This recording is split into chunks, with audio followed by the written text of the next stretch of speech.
Mother family gang. Sibe asalo. Zabakatsa tukano.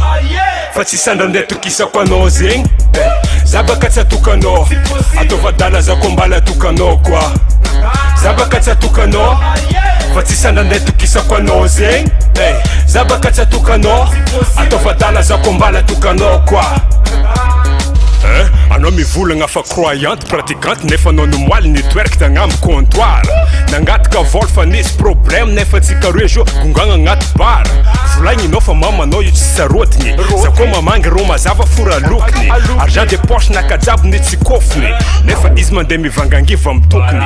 Anao mivolagna fa célibataire nefa za iranao mody koa fa 18h. Anao mivolagna fa mbala minera nefa ex-nao fa misy mitovy amy dada Robert. Zabakatsa tukanao fa tsy sandra nde tokisa kwanao zegny. Zabakatsa tukanao atovadala za kombala tukanao kwa.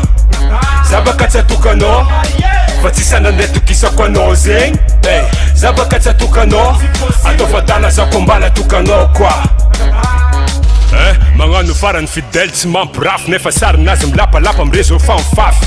Volagninao aminao izy maro viavy nefa izy koa fa mitety lalagn'olo jiaby rafinao. Anao mivolagna anareo fa nisarika nefa izy koa fa mikaiky fa tsy sakinao manapaka. Magnano sary mavoso so misarika nefa anao koa fa miboaka za tsy mboanao magnaraka. Volagninao aminao izy tsary nagnano nefa pinenany fa vaky jiaby aloha ndraika fara. Tam'izany ilanao nataonao fa tarika zao magnano mitangatrika meko anao samy tsara. Zabakatsa tukanao fa tsy sandra nde tokisa kwanao zegny. Zabakatsa tukanao atovadala za kombala tukanao kwa. Zabakatsa tukanao fa tsy sandra nde tokisa kwanao zegny. Zabakatsa tukanao atovadala za kombala tukanao kwa.